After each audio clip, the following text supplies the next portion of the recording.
Halo, nama saya Saifuddin Rastawadia. Saya dari Prodi S1 Gizi 2017. Halo, nama saya Metania Nanda Agustin. Saya dari kelompok 4 Prodi S1 Gizi 2017. Halo, saya Dias Anjar Smita Rustamaji. Saya dari kelompok 4 Prodi S1 Gizi 2017. Halo, nama saya Anggita Kurniamadani. Saya dari kelompok 4 Prodi S1 Gizi 2017. Pada kesempatan kali ini Kami akan menampilkan tentang penyuluhan pemberian ASI eksklusif ASI eksklusif dan MPASI di Puskesmas Pandan, Kecamatan Pacet.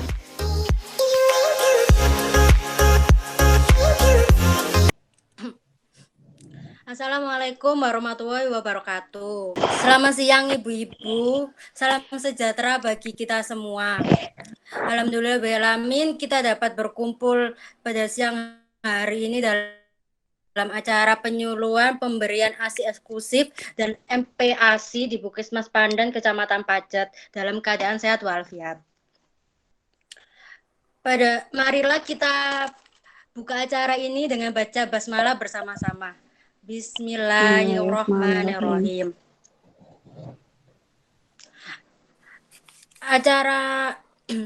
Acara pertama pada siang hari ini yaitu sambutan Kepala Puskesmas. Kepada yang mewakili, saya persilakan. Pre-memori. Yang selanjutnya sambutan Ketua Pelaksana Saudara Saifuddin, saya persilakan. pre-memori.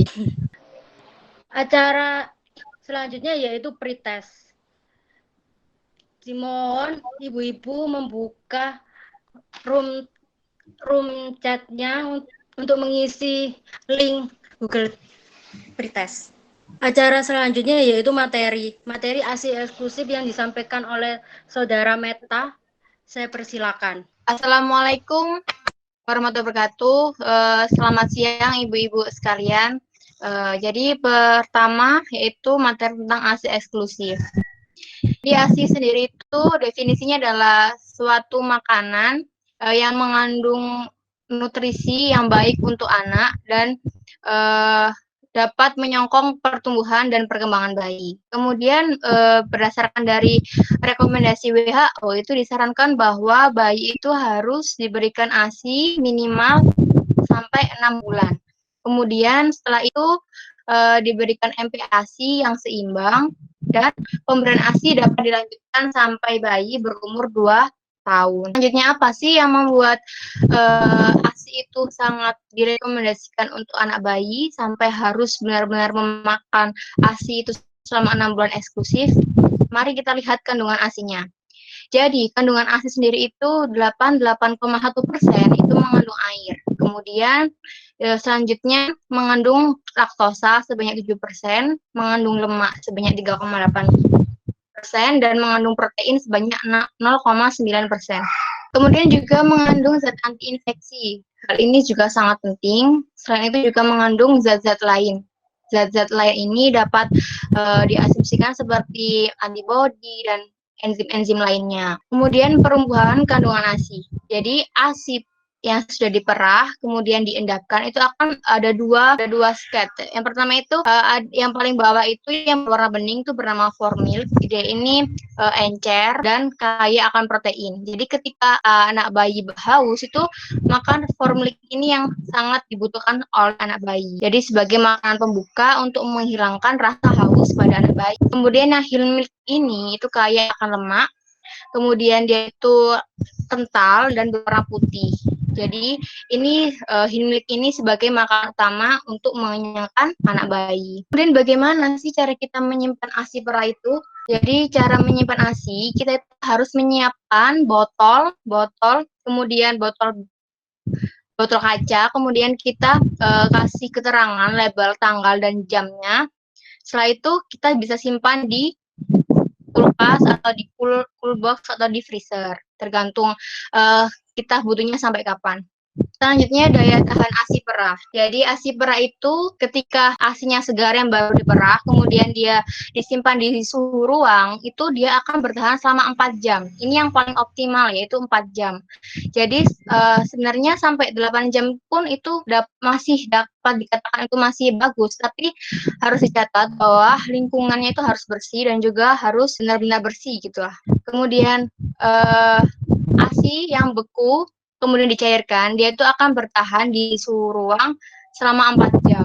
Kemudian ASI yang dihangatkan itu harus segera diminum oleh bayinya. Jadi tidak boleh ditahan atau ditunggu beberapa jam. Kemudian ASI segar apabila dia disimpan di cooler bag atau di es batu itu yang suhunya 4 derajat Celcius, itu dia bisa bertahan sampai 24 jam. Kemudian ASI yang beku, kemudian dicairkan, itu tidak disarankan untuk disimpan di cooler bag.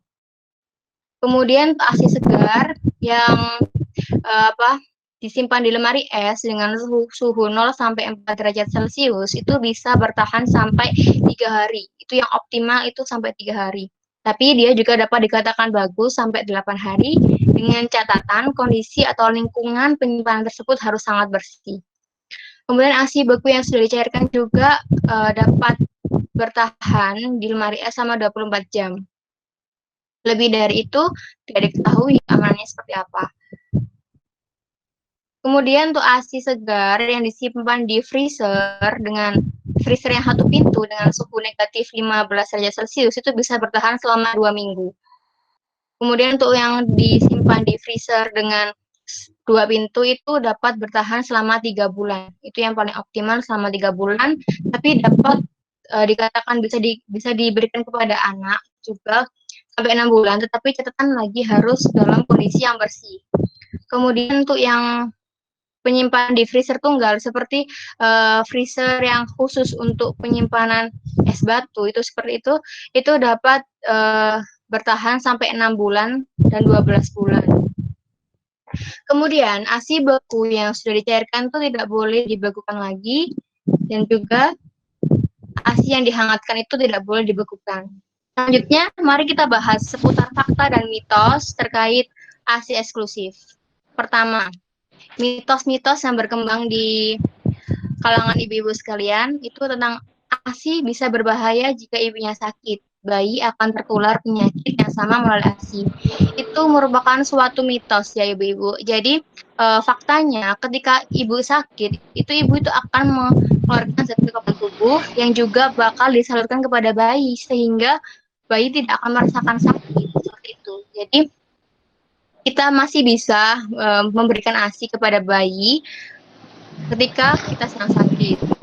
Kemudian ada mitos yang kedua itu ibu menyusui tidak boleh minum air es, ASI-nya dapat dingin. Itu mitos juga karena selama ASI di dalam payudara itu akan sesuai dengan suhu tubuh ibunya. Jadinya tidak akan berpengaruh apakah nanti ibunya itu minum air dingin atau minum air panas, itu akan berpengaruh kepada suhu ASI tersebut. Kemudian ada mitos lagi, ibu menyusui tidak boleh makan pedas nanti bayinya mencret. Nah, itu juga suatu mitos. Mencret pada bayi itu bukan karena disebabkan karena ibunya makan pedas. Itu disebabkan karena alergi lain dari asupan yang diterima oleh bayi. Ya, kemudian selanjutnya kita akan ke cara mendapatkan ASI. Ada videonya. Hai para urban mama, di episode kali ini kita akan membahas mengenai tips memerah. Persiapan sebelum memerah adalah salah satu hal yang sangat penting untuk mama lakukan. Walaupun tidak selalu tempat dan waktu ideal untuk melakukan persiapan, ada baiknya mama mengusahakan yang terbaik untuk menyiapkan sebelum mulai memerah. Karena LDR atau let down reflex atau refleks pengeluaran ASI akan terjadi optimal bila mama menyiapkannya juga dengan optimal. Persiapan apa saja yang perlu mama lakukan sebelum memerah? Yang pertama, upayakan agar mama merasa rileks, santai. Misalnya, mama dapat melihat foto-foto bayi mama, atau mama juga dapat mencium baju bayi mama, Kemudian Mama juga dapat makan dan minum apapun yang Mama sukai. Persiapan penting lainnya yang perlu Mama lakukan adalah agar Mama memastikan tangan Mama bersih. Apabila Mama tidak dapat mencuci tangan di bawah air mengalir, maka Mama dapat membersihkan tangan misalnya dengan tisu basah ataupun dengan hand sanitizer. Yang perlu Mama lakukan juga adalah Mama duduk dengan nyaman. Apabila Mama berada di rumah, Mama dapat menggunakan bantal sebagai penyangga punggung Mama. Dan pastikan Mama duduk cenderung condong ke depan, bukan cenderung condong ke belakang. Selanjutnya, Mama dapat melakukan kompres hangat pada beberapa bagian tubuh ini, yaitu payudara, pundak, dan juga punggung. Mama dapat menyiapkan handuk kecil, kemudian juga air hangat, pastikan tidak terlalu panas. Mengompres hangat tidak perlu lama, sekitar 2 menit saja. Kemudian, Mama dapat melakukan memijat payudara, karena memijat payudara dapat memicu refleks pengeluaran ASI. Gerakannya cukup sederhana, yaitu Mama membuat gerakan-gerakan kecil seperti ini. Pastikan tidak mengenai area ini, atau Mama dapat melakukan gerakan seperti ini. Pastikan jangan sampai bagian payudara, bagian bawah tidak Mama pijat. Salah satu tips lainnya untuk meningkatkan hasil ASI perah adalah dengan melakukan teknik hands-on pumping atau teknik breast compression saat memerah. Teknik ini dapat menciptakan let down reflex lebih dari 1 kali dalam satu sesi memerah.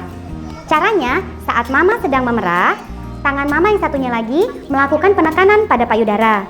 Atau Mama seperti memerah dengan tangan saat payudara sedang diperah dengan menggunakan alat. Tips lainnya untuk meningkatkan hasil ASI perah dan mengosongkan payudara dengan lebih optimal adalah dengan melakukan tandem nursing dan pumping. Jadi, ibu menyusui langsung bayi dan juga pada saat bersamaan di payudara yang satunya lagi, ibu memerah dengan alat. Seperti ini. Tandem nursing pumping bisa meningkatkan hasil ASI perah lebih dari 50% dari payudara tersebut. Pasca memerah dengan alat, lanjutkanlah memerah dengan tangan. Memerah dengan tangan pasca memerah dengan alat diperlukan agar pengosongan payudara lebih optimal. Pastikan juga bahwa Mama tidak memerah dengan tangan terlalu keras dan juga Mama tidak memerah terlalu dekat area puting. Tips yang terakhir, pastikan bahwa Mama mengosongkan payudara, baik itu dengan menyusui ataupun memerah, tidak lebih dari 5 jam. Karena payudara tidak dikosongkan lebih dari 5 jam dapat menurunkan produksi ASI. Nah, bagaimana tips tadi? Semoga semuanya bisa Mama jalankan dan hasil ASI perah Mama dapat optimal sesuai dengan keinginan Mama. Pada kesempatan ini saya akan membuka sesi tanya jawab. Ya, saya mau bertanya dulu Ya. Dengan Ibu siapa? dengan Ibu Sandy. Katanya Ya, Ibu Sandy, silakan. ya, katanya kalau bayi sakit itu yang harus minum obat itu ibunya. Nah, itu benar apa enggak sih? Terima kasih atas pertanyaannya, Bu Sandy. Makasih. Langsung dijawab oleh Saudara Meta. Baik, tadi pertanyaannya adalah jika bayi sakit, ibu yang harus minum obat. Nah, itu juga merupakan mitos karena obat hanya masuk dengan kadar yang sedikit sekali ke dalam ASI. Jadi tidak berpengaruh kepada bayi. Jadi bayi harus meminum obatnya sendiri. Bagaimana, Bu? Sudah, Mbak. Makasih jawabannya. Ya. Selanjutnya Ibu, ada yang mau bertanya? Saya, Ya, silakan. Dengan Ibu siapa? nama saya Ibu Sita. Saya mau bertanya, apakah benar ASI yang pertama kali keluar itu harus dibuang karena dianggap sebagai ASI yang sudah lama atau sudah basi? Makasih. Ya, baik. Langsung dijawab dengan Saudara Meta. Baik, ini memang banyak beredar di ibu-ibu sekalian bahwa ASI yang pertama itu bakal merupakan ASI basi harus dibuang. Itu salah besar ya ibu-ibu. Jadi ASI yang pertama kali keluar itu disebut dengan kolostrum. Nah, kolostrum sendiri itu dia itu mengandung banyak protein tinggi dan juga zat anti-infeksi yang banyak. Jadi disarankan untuk kolostrum ini harus diberikan kepada bayinya, Bu. Jadi tidak boleh dibuang. Gitu ya, Bu ya. Oh iya, makasih Mbak. Iya, Ibu-ibu. Satu pertanyaan lagi, ada yang mau bertanya? Saya mau nanya. Ya, silakan. Dengan Ibu siapa? Sofia Putri. Jadi Ya, kalau misalnya mau apa namanya, ya kalau bayi itu diare gitu, itu tuh masih bisa dikasih ASI apa enggak? Soalnya kan kalau anak kecil diare biasanya nggak boleh minum susu. oh, iya. Baik, langsung dijawab Saudara Meta. Ya, jadi bayi tetap dikasih ASI karena eh, ASI sendiri itu mengandung 88% air sehingga dia tidak membutuhkan cairan lain dan juga di dalam kandungan ASI itu terkandung banyak protein yang bagus dan juga banyak sekali zat lain seperti zat imunitas. Jadi disarankan untuk tetap diberikan ASI seperti itu. Terima kasih. Sama-sama. Selanjutnya yaitu materi tentang MPASI yang disampaikan oleh Saudara Anjar. Saya persilakan. Ya, Assalamualaikum warahmatullahi wabarakatuh.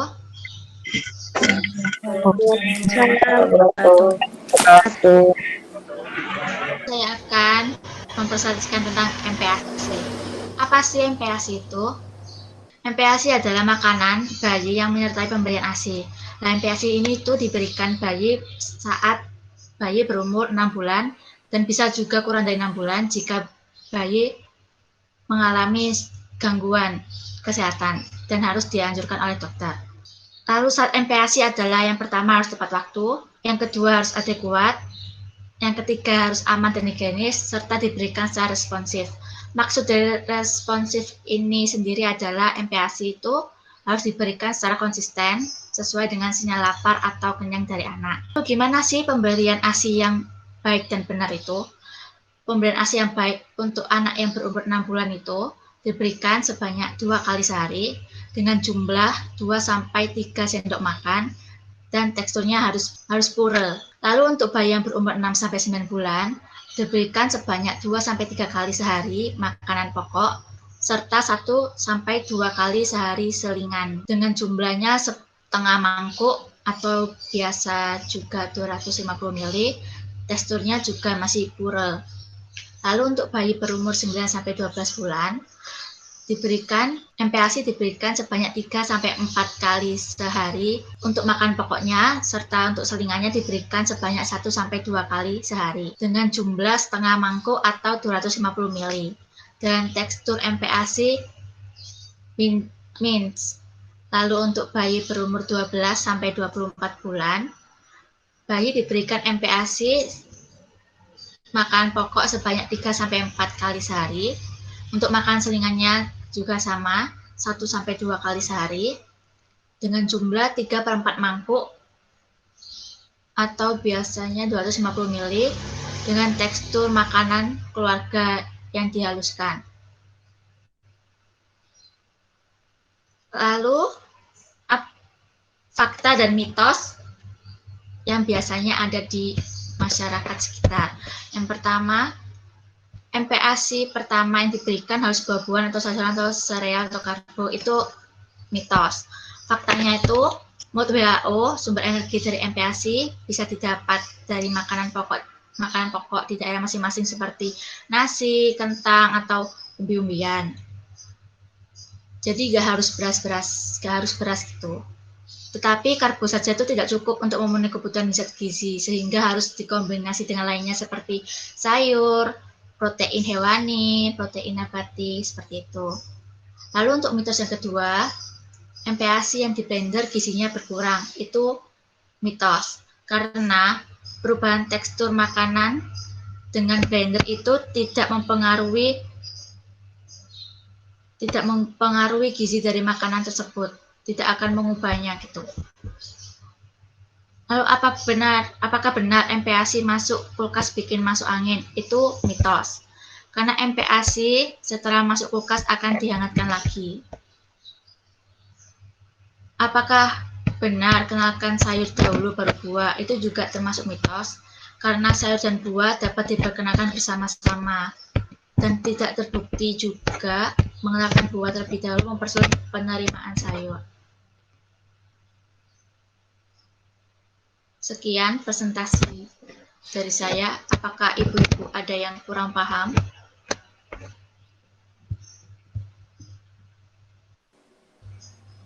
Baik, ibu-ibu, saya buka sesi pertanyaan pada materi ini. Apakah ada yang mau bertanya, ibu-ibu?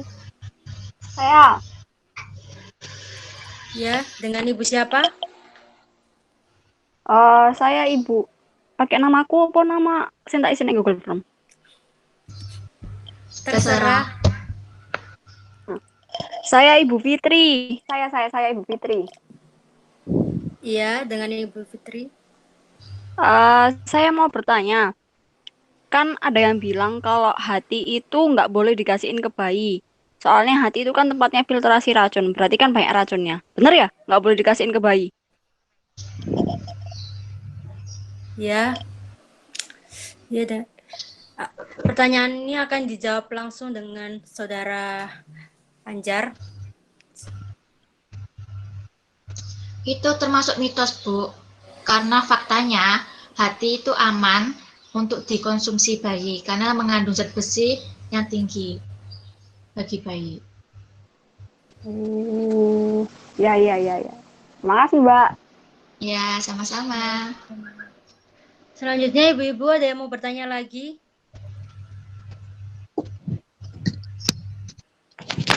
Saya Mbak, nanya Mbak. Iya, iya, dengan ibu siapa? Ya, saya Ibu Amanah. Ingin Ya. bertanya, apakah MPASI itu boleh nggak sih dikasih garam gitu buat anak-anak yang bayi gitu? Baik, Bu Amanah. Langsung dijawab sama Saudara Anjar. Jadi Bu, MPASI itu boleh diberi garam karena bayi sudah mengenal rasa sejak dini sehingga MPASI itu dapat diperhatikan dengan baik rasanya. Dan asupan maksimal pada bayi 0-12 bulan garamnya itu kurang dari 1 gram per hari, sedangkan pada anak usia 1-3 tahun 2 gram per hari.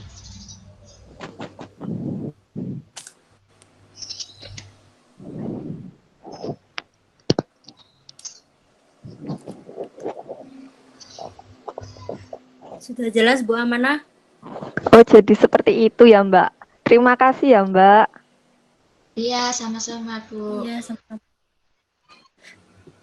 Ibu-ibu ada yang mau bertanya lagi? Saya Mbak mau tanya.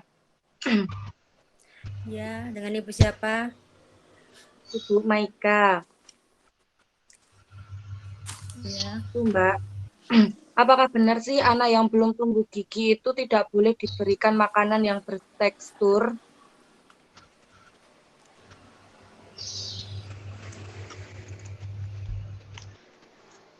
Baik, Bu Maika.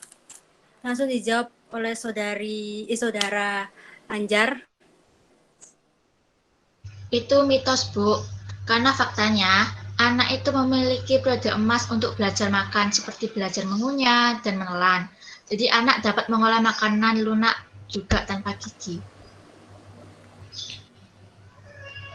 Sudah jelas, Bu Maika? Iya Mbak, sudah jelas. Terima kasih. Sama-sama. Ya, sama-sama. Sesi tanya jawab sudah selesai. Acara selanjutnya yaitu showcase beberapa menu MPASI. Saudara akan dipandu oleh Saudara Saifuddin. Saudara Saifuddin, saya persilakan. Baik, selamat siang Ibu-Ibu. Ini saya akan menampilkan beberapa gambar terkait penampakan MPASI yang bisa Ibu buat untuk adik bayinya, silakan. Baik, ini saya buka terlebih dahulu.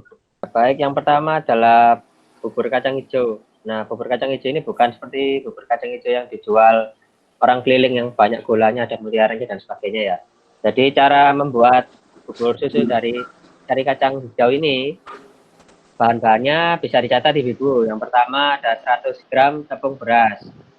Kemudian ada 100 gram kacang hijau yang telah direndam selama 3 jam sebelumnya. Kemudian 250 cc air, dan ditambah 100 ml ASI. Perlu diingat bahwa MPASI itu bukan makanan yang itu tanpa ASI ya Bu ya, bisa ditambahkan ASI untuk MPASI ini, karena makanan pendamping ASI. Cara membuat bubur sari kacang hijau ini yang pertama panaskan air dalam panci, kemudian masukkan kacang hijau, dan masak hingga menjadi bubur. Kemudian masukkan tepung beras, aduk-aduk hingga mengental lalu angkat. Kemudian masukkan bubur ke dalam blender hingga agar teksturnya lebih halus. Kemudian tambahkan ASI sebanyak 100 ml dan siap disajikan untuk anak tercinta. Baik, untuk selanjutnya ada finger food. Nah, untuk finger food ini untuk bayi usia 8 bulan. Yang tadi untuk usia 6 bulan ya, Bu. Jadi untuk yang usia 8 bulan ini bisa finger food atau makanan yang bisa dipegang oleh bayi. Yang pertama, itu kentang panggang. Nah, kentang panggang ini bahan-bahannya yaitu kentang utamanya. Nah, kentang ini nanti cara membuatnya, panggang kentang, sebelum dipanggang itu kita potong-potong terlebih dahulu ya, supaya bisa dipegang si kecil. Itu potongannya terserah ibu-ibu berapa ya, jangan besar-besar supaya bisa dipegang. Kemudian panggang kentang dalam oven hingga matang. Kalau nggak punya oven, bisa dipanggang di atas kompor seperti biasa gitu. Cuman minyaknya nggak usah pakai minyak ini, jadi kayak dipanggang biasa gitu. Sampai matang. Kemudian disajikan pada bayi itu dalam keadaan agak hangat gitu ya, dingin agak hangat, jangan panas atau jangan dingin banget. Kemudian itu tidak perlu menambahkan garam atau perasa apapun untuk kentang panggang ini. Selanjutnya ada finger food apel panggang. Ini untuk usia 8 bulan juga. Jadi bahan-bahannya 1 butir apel itu jenis apapun. Apel Amerika, apel Malang, dan sebagainya. Kemudian 100 gram tepung beras. Kemudian 1 butir telur ayam kampung atau telur ayam negeri juga nggak apa-apa, kocok lepas. Kemudian cara membuatnya, yang pertama potong-potong apel dengan ukuran yang bisa dipegang oleh bayi. Selanjutnya celupkan potongan apel ke dalam kocokan telur, lalu baluri dengan tepung beras. Terakhir, panggang dalam oven hingga matang dan sajikan saat sudah dingin, sedikit hangat. Ini untuk panggang dalam oven ini bisa diganti opsinya ya untuk panggangnya ya. Tergantung alat-alat yang dimiliki oleh ibu-ibu sekalian. Bisa pakai wajan dan lain sebagainya. Baik, itu yang dapat saya sampaikan terkait MPASI. Terima kasih. Acara selanjutnya yaitu post test. Nah, ibu-ibu dilihat room chatnya ada terdapat link mau diisi. Selanjutnya yaitu pengisian anket atau kesan pesan dalam penyuluhan ini. Kepada ibu-ibu dibuka lagi room chatnya untuk link kesan pesan. Dan selanjutnya yaitu pemberian hadiah nilai tertinggi pada post test yang akan disampaikan oleh Saudara Udin. Saya persilakan. Baik ibu-ibu, sekarang saya akan membacakan reward untuk nilai post test yang paling besar. Yang pertama diperoleh untuk peringkat pertama diperoleh Ibu Dia dan Ibu Risti dengan skor 100. Selamat kepada Ibu Dia dan Risti. Kemudian untuk yang juara 2 didapatkan oleh Ibu Amanatus. Untuk hadiah akan saya kirimkan berupa perlengkapan untuk memerah ASI di alamat yang sudah Ibu kirimkan pada kami sebelumnya. Terima kasih telah berpartisipasi dalam room chat ini, Ibu. Silakan dilanjutkan. Baik ibu-ibu, semua rangkaian acara telah kita laksanakan. Tibalah saatnya di akhir acara yaitu penutup. Mari kita tutup acara penyuluhan ini dengan baca Alhamdulillah bersama-sama. Alhamdulillahirabbil alamin. Demikian dari saya. Apabila ada kurang lebih saya mohon maaf yang sebesar-besarnya. Wassalamualaikum warahmatullahi wabarakatuh. Waalaikumsalam warahmatullahi wabarakatuh. Waalaikumsalam warahmatullahi wabarakatuh. warahmatullahi wabarakatuh.